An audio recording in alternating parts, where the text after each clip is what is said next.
This is Keys of Houston Recovered Podcast. And with me today, You got Tim. Scott. So today we're going to talk about the importance of recovery in our lives. And when we talk about recovery, we're not just talking about drugs and alcohol.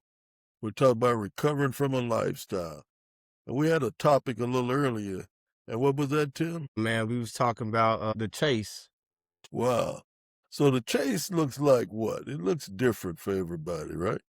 And when we're talking about the chases, it's all the lead up to getting to what we want, right? And when we're talking about the chase, for me, when I was out there doing my thing, my chase was all the stuff that I had to do before I obtained what I was looking for, you know what I mean? And it led me to a lot of different places. And once I got that, the work wasn't the same. You know, once we get the chase, conquer that chase, be it females, be it possessions, it just wasn't what we thought it was. Right. I think because me and Scott, we was talking earlier, right? In the context of relationships. And, I realized in my relationship, where are we going in this relationship? And, once I got my wife and the kids in the house, then what? Right. Then what? All the possessions, I've attained the goals that I wanted to attain at the age that I was at. That was it. And so once I got to the mountaintop, you could say, I was looking down, I was like, what else is there to conquer? And that's when my mind started to get into other things. Yeah, and for me, Tim, it was the same way, right? So whenever I accomplished all my goals that I set out for myself at a young age, it was like, what's next, right? And then as I got older and I obtained more things, then the value in the things diminished, right? Once I attained it, it was all about the experience of getting to that point of obtaining it that I really enjoyed. And that's what I really take away from that is it's all about the chase. It's all about the chase. The value is in the journey, right? It's in the journey and not the things. So yeah, the chase is something else, man. Yeah, I agree. I think that you pointed out something earlier that was important, and it's the emotions that we attach to the journey. And if I think about it, I remember, I think it was a couple years ago, I realized that when my kids would bring up certain memories, like, Dad, you remember when we did this? And I was there, but I don't really remember it because there's really no emotions attached to the memory. But during those times, I could tell you when I was chasing a drug and having to go get it, I was more focused on that than actually being present in a moment. So we was at a birthday party, but the whole time I'm chasing the drug. I'm trying to get my partner to pull up because I'm at this party and I'm like, I done ran out. How can I get you to come from all the way on this side of town? Or maybe I got to leave the party early, so I got to come up with an excuse. And then once I got the drug, I was like, it was like mission accomplished, but everybody else is mad at me or... Yeah, right. The selfishness of it all, huh? Yeah. So let's talk about that, the selfishness of it all. So we go through this chase, and when we have mission accomplished, do we think about the other person involved? At that time, no. Because I knew that once I got the drug, once I got the drug of my choice, I was all right. So we talk about relationships too, right? Yeah, it's true. So like that pretty young thing standing over there that we want to get with, right? Yeah. And once we get with her, she ain't all of that, right? When the makeup come off, the wig come off, Yeah. the makeup come off, Yeah. and all this chase, what do we think? Where does that lead us? I think that when you're in the middle of the chase, right, towards, especially if you're in a stage of addiction, Okay. right, and that addiction doesn't have to be drugs. It could be money, it could be success, it could be fame, it could be a lot of different things, right? Anything that destroys your life and you continue to do it, I mean, that has the makings of an addiction. Of course. If you continue to do it. So no, it's not about the person. We're not thinking about the person when that happens. Right? We're thinking about ourselves, right? Because that's what addiction is all about. It's about us, me, myself, and I. So to answer your question, no, I don't think we are thinking about that individual. Addiction, again, is anything that consumes us, anything that takes over us. If it's gambling, if it's sex, if it's drugs, if it's our job, if it's relationships. So the big thing is, when we chasing this whatever it is, this ism, we're gonna call it an ism, Yeah. what is it after we identify it ain't what we thought it was? What is it that can continue to drive us?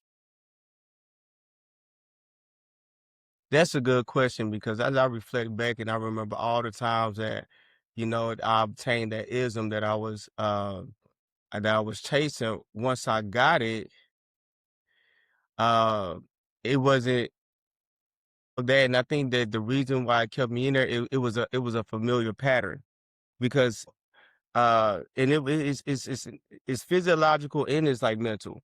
It's like a behavior pattern. Like I spent years and days doing, behaving like this. So it was just a familiar pattern. That's what kept me in the loop. So I had to be honest with myself. Like, man, I told myself, man, like, once I got it, it wasn't all cracked up to be why I keep, going back.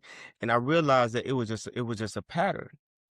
A circadian clock, like your Right. heart, it's like that was like the pattern that I use every single day and I was familiar with. And I fell into that trap of being comfortable where I was at because I was really good at moving in those spaces. I was good at making excuses. You know what I mean? I knew how to manipulate the emotions and make it about me where, because I would do a little bit of treatment and here and there. So I kind of knew how to do it, but I seen that wasn't gonna last that very long, you know. So for me it was just a pattern.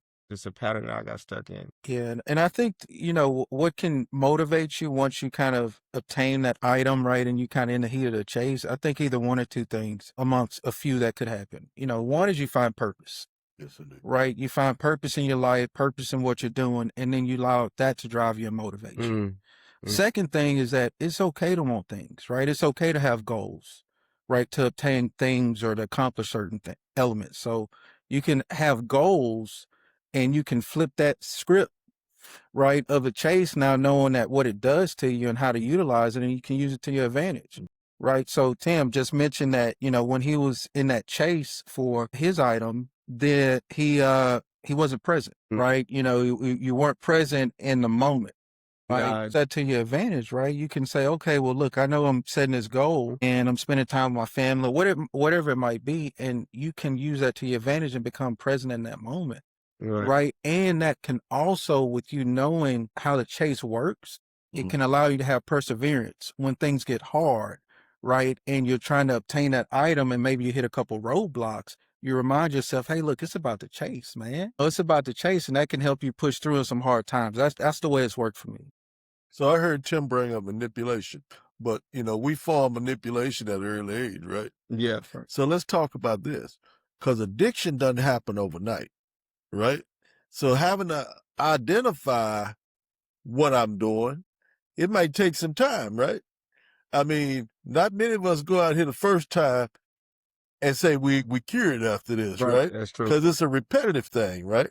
Mm. And that's what addiction looks like. We do it constantly over and over again until it comes a point in our life that we have to think about making a change, right? Right. Or something gravely happened, maybe we get served with some divorce papers, or, or we Yeah. get a pair of them civil bracelets they call handcuffs put on us, Right. something happens, or the loss of someone. So let's talk about something that has substance with that, because one of the things we got to look at is that everybody's journey is different.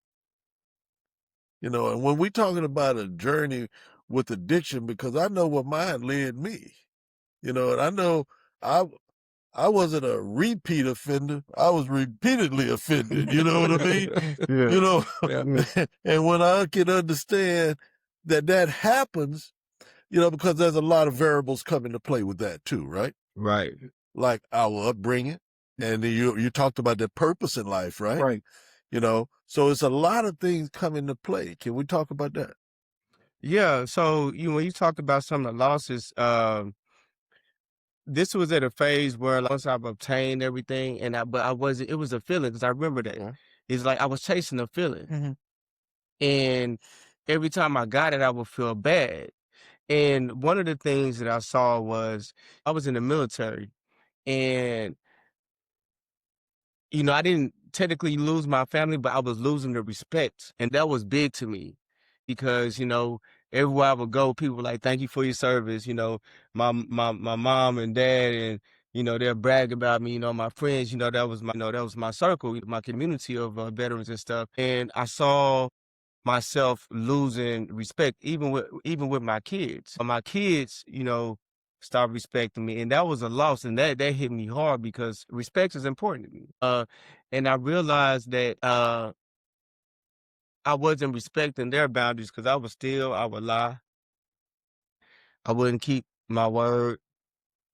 So I played a role into that, you know, and I didn't realize it at the time, but I lost a lot of respect, and it took a long time to get that back. Yeah, and what you just described, I mean, can be a huge motivator because when I listen to you talk about the relationship with your kids and how you felt like you let them down, that's a huge motivator if you're someone that takes pride in it, right? And so that could definitely lead you down a path to try to make a correction and to point out to you how severe it is, you know, when we go through these experiences and addictions. I had something similar, right? You know, and the biggest thing for me was letting down my children and my family, right? Going through that experience and knowing that consistently, you know, I would feel like I was letting them down. At some point, you got to make a choice, right? And if that's something that you value and you care about, then that can motivate you, or you can take it to the extreme end to where something else forces you to change. You just said something though. That's what it was. I had to go back to my values. So my thing is, that's good. But let's talk about those who are, let's say, different. And let's say, just use the term different. Different circumstances, different outcomes. Because see, addiction consumes us, right? And for those who are out there, and maybe the family has heard these things 1,500 times, right? Mm-hmm. That I'm going to do better and I'm going to change. But the disease have a stronghold on them, right? And they don't know no way out. You know, for me, I said I was going to change many a time, only to go back out and do the same thing because the chase had now started chasing me. You know, it done flipped the script, right? Yeah. And now I'm caught up in the trap, which I call the disease of addiction. You know, like go and get it even when I didn't want to go get it. You know, saying I'm going to be right back home and 3 days later, I'm still not home. You know, I love my wife, but I'm over here with Cracky Jackie. You know, all these things that come into play when we out here in the life, living the lifestyle. You know, I don't know if nobody was bad as I was, but I was, I don't know. I don't know about all that. well, good. I'm glad you know I'm not alone. You know what I mean? You know, but I want to be able to relate to that because see, a lot of times I wanted to change, but I had lost what we call the ability to say no. You know, I done stuff even when I didn't want to. You know, like I'll never forget. I had one of the devices in your car that you have to blow. Yeah, you know what I'm talking about. Yeah. And I would drive to the club, and then I get to drinking and leave my car at the club. You know, I drive all the way to the dog track because I had a rolling retest. Mm-hmm. And once I started the car, I started drinking. And hopefully I can make it to the dog track in time, you know, where I don't have to blow again, which I had to, but I wouldn't blow, you know what I mean? Yeah. All these things was what I call lack of power. See, we lose what we call power. Addiction is we're powerless. Y'all follow what I'm saying? I follow me. Yeah, We powerless over self-control, you know?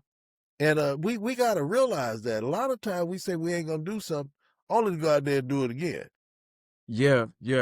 And you know, and you brought up a good point because that was I think that was a turning point for me when I realized that because my awareness had to increase because, like I said, my chase was to obtain a feeling, but once I got that feeling, I ain't like the way I felt because I'm looking back at the process of how I got this feeling, and now I got to turn around and look at all the destruction that I caused, and then that feeling goes away, and then so awareness came because I realized why do I keep using? I would use and never wanted to. It got to the point where I couldn't even Yeah. get high no more. And I'm like, why? You know, why am I keep doing this to myself? And I literally tried different things, man. I can't even remember why I stopped. It just happened for me. Cause I had tried going to treatment. Treatment that stopped me. I used to have stuff ready for me when I got out of treatment. It wasn't my family of kids because obviously they had been around with me through this whole time. So I think for me, it was the fact that I wanted autonomy over my own decisions. And this drug was so powerful, or my addiction was so powerful that I couldn't say no. And to me, this is not hell no. Mhm. I want, Right. I want to make my own decisions. And when I got to the point where when I wake up, I gotta go get it. Before I go to sleep, I gotta go get it. And I don't want it. Mhm. I'm like, what's going on here? Yeah, What's going on here? it'll have you doing things that you said or thought that you would never do in your life. Yeah. And like you say, if you're not careful, you may feel or be powerless over it.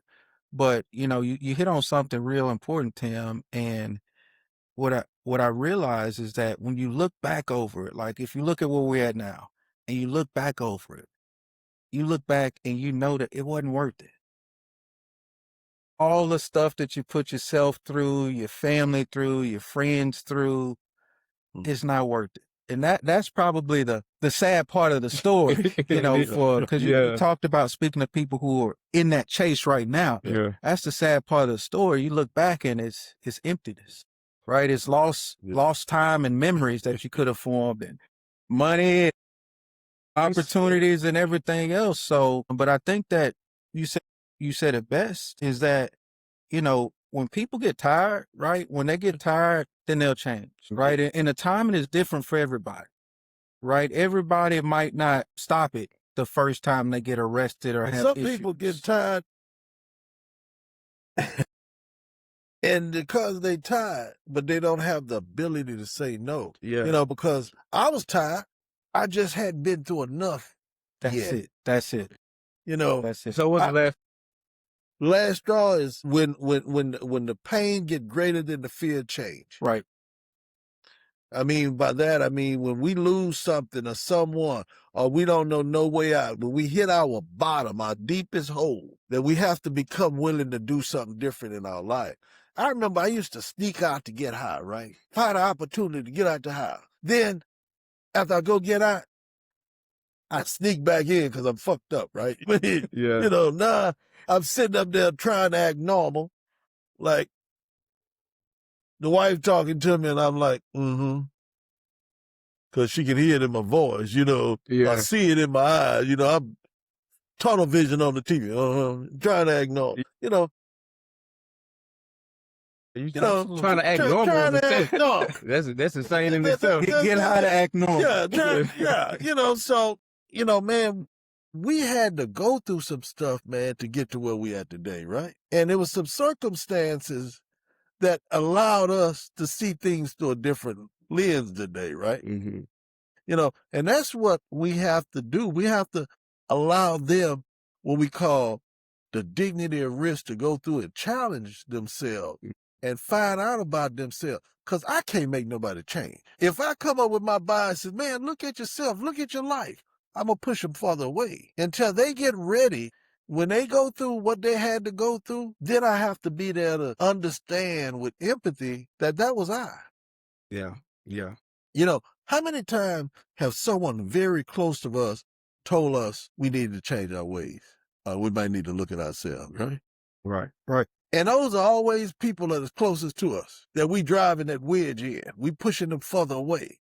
So today, man, my thing is this. If you have any clean time, I don't care where you get it. I'm talking about if you're sober today, this is a great opportunity for you to look at life like, hey, you never have to use again. And when we're talking about using, we're talking about those vices, people, drugs, Yeah. you know, any of those habits that we form, we never have to go back to them. You know, now when we go back to them, we got to realize something that happened. And what's that? You made a choice. We made a Right. choice. You made a choice Yeah. to do this Right. stuff, you know. So today, man, I have plenty of choices, man. And my choices I choose not to use. You got that power back. Yeah. Yeah.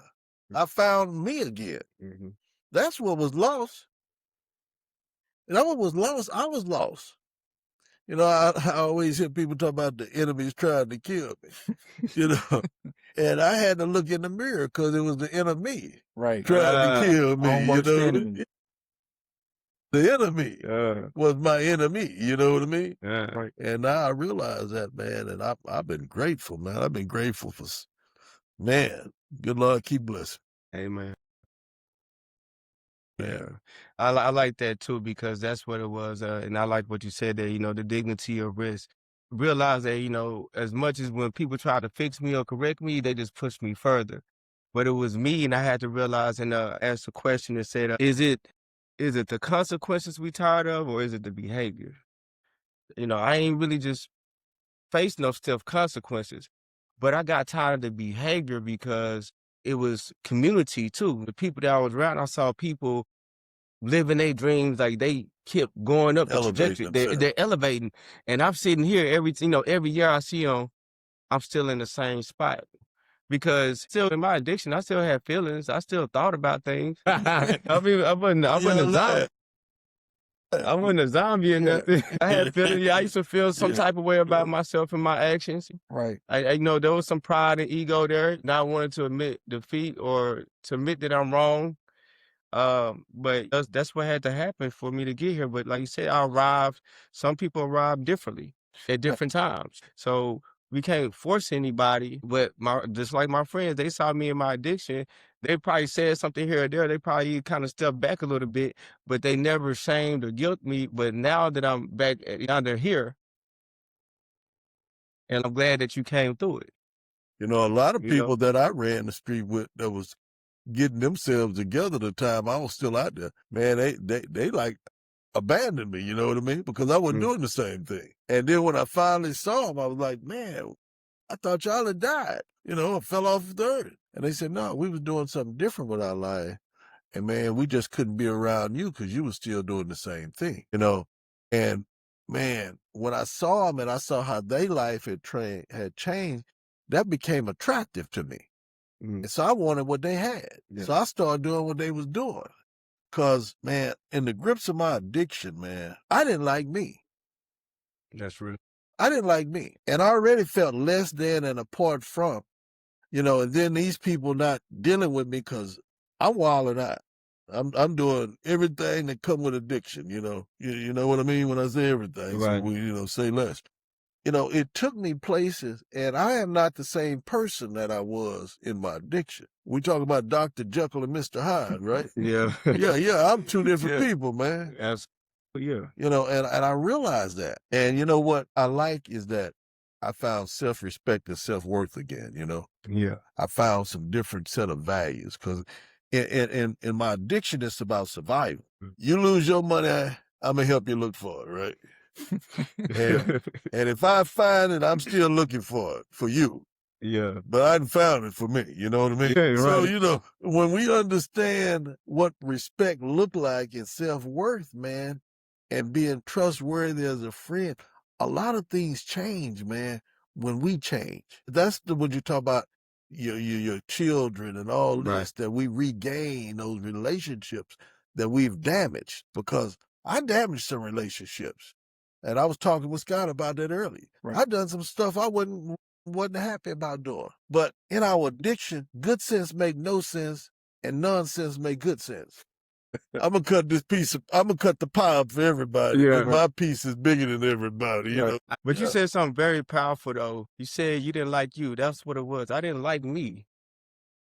I didn't like the way I looked when I would go back and, because mind you, we are sum of all our memories. Because that's what we left with after we experience things and events. And when we go to bed at night, it's those memories and playing that back. Then I would have to sit with those memories because that's all I had. Maybe that's why I stayed in my addiction a little bit longer, and I would be up because I didn't want to have to deal with. I didn't want to have to deal with myself. That inner me. That inner me was trying to show me myself, and I was like, I don't want to see it. You know, maybe that's why I would deflect and look. You know, always looking at what somebody else is doing instead of addressing what I had going on. But that I think that's what it was. Is I didn't like the man that I saw in the mirror.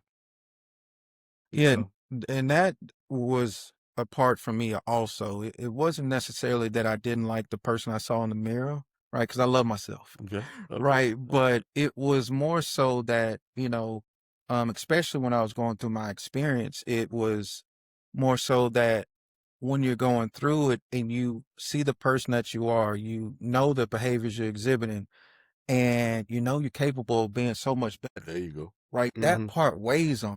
yeah, Right, and it makes it even worse. It makes it even more exponentially more difficult on you when you get to that stage, and that's why I believe it's so hard to break that cycle, yeah, right? And you keep going back to it because, you know that you can be better. We know that we could have been better, Okay. and we shouldn't have yeah, been doing what we were doing, but we continued on in that fashion. But Tim, to get back to one of the points that you made, you said it was the behavior that kind of drove you to stop. yeah, Right. For me, it was the consequences, right? The consequences of what I was doing. And when they started to become more frequent and greater each and every time, it got to a point to where, like you said, Miss Sims, I had enough, man. I yeah, finally got to the point to where I just had enough and I had to make a decision.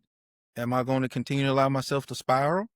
Or am I going to be the person that I want to see when I look in the mirror, right? Do I want to go back and repair the relationships and have the types of relationships and experience and opportunities that, I always dreamt of and was working towards and had before? So that was it for me. It was the consequences because it started to pile up and they started to get real expensive real fast. mhm, And and so that's where I had to make a decision. And, my outcome was that I ran a religion, right? I ran to what I knew and I rooted myself in the word and in my belief system. And that is what helped pull me through and it's still carrying me through to this day. And I heard those choices, always those choices lead to what? Consequences, right? consequences. Right. And then we get to just make a choice, man. And you made a choice. My consequences laid me into finding what we call a 12-step program. And I talk about it all the time. When I was locked up, they had big book of Alcoholics Anonymous on the day room table, right? And we would move that like it was a bad habit. We put it over here, we put it over there, we put it here, and no one would read it. And one day I opened it up and I started reading it. And it said, rarely have we seen a person fail who has thoroughly followed our path. And that piqued my interest, right? So I started reading more. And man, I'd read that book, and then another guy came and we started reading it together. But till then, it was like a bad habit. No one would pick this book up. And when I got out, I got myself in a NA meeting. I started going to NA meetings. And as I talked about some of those friends that I had missed, the first day I got out, I went to it was a speaker jam where they was having speaker meeting and they had a bunch of speakers there. And they was frying fish and had barbecue and you buy plates and stuff. And I ran in there. I mean, I don't know how many guys I used to use with that was there. Me and my brother, I'll never forget, we went and this became attractive to me. And they told me make 90 meetings in 90 days. And about 60 days, I had over 150 meetings. I was going to 3 and 4 meetings a day. And I got grounded in the program. And I found something in this program. I found out who I was. And then I backdoored the church, because it's talking about having a spiritual awakening. And I came through the back door of the church because this put me back in touch with who I was and whose I was. And then I found church because the 12-step program, as a result of working the 12 steps, you have what you call a spiritual awakening, right? And I had some questions for God. Yeah. When I was locked up, and I asked God, I say, why me? And he revealed to me and said, I never abandoned you, you abandoned me. It's a cold piece Right. right And I started reading and I got knowledge. And then that's how I created this program, man, because it opened my eyes to a lot of things. Like all the people I harmed, all the people I took advantage of. And when I looked at it, all of those people that mattered most to me was in that circle. And then a year into my recovery, I found out I had cancer. And I told God I would never forsake him. Right. Now, every now and then, y'all might hear me season my language with a little salt and pepper. You know? But Cayenne. yeah, but I made sure I do God's work. And today, that's what I do. You know, this ain't hard work we do, man. Nah, not at all, not at all. And the thing is, how many lives are we impacting? The power of what we do. Tim had a powerful incident that showed up in his life recently, showing the magnitude of the work that we do and how many people it's reaching, you know, and this is what it's about. It is. It is. And I just tip my hat off to you, Mr. Sims and Tim, for the work that y'all do, man. It's beautiful being able to connect and to see a little bit behind the scenes on how you guys operate, but I know it's impactful and it's changing lives. So I tip your hat off for being obedient Yes, sir. to the calling that you have. We'd like to say thank you, man, because this is everybody's work. They say the harvest is plenty, but the workers are few. There's a lot of individuals out there, brothers and sisters, that are still going through it, and we become a beacon of light. You know, you don't know how many people run across me that remember me from my addiction. They look at me now and they like, yo, Right. and they'll start reevaluating their life. Remember one time we was at the jail, and you was walking through and you saw somebody that was in a pod with you. On the 17th, which was I was celebrating, I was walking down the hall, Tim and a guy stopped me. And he looked at me and I didn't recognize him because of that. You know how that dope draws us up, right? Yeah. Well, the dope had taken him, but he remembered me, man, and he smiled. When he smiled, I saw that gold tooth, and then he spoke, and I knew right off who he was. We were locked up together 17 years ago. Wow. We was one that used to move that book I'm telling you about and play dominoes all around, right? Yeah. And yeah, man, got to give him some hope. 17 years ago, we were locked up, and I had celebrated on the 17th, and he was in the hallway, man, and it was a powerful moment, man. Yeah. Yeah, it was a powerful moment. Yes, indeed. All right. Well, sure. It was good having you guys on as always, man. Thank you.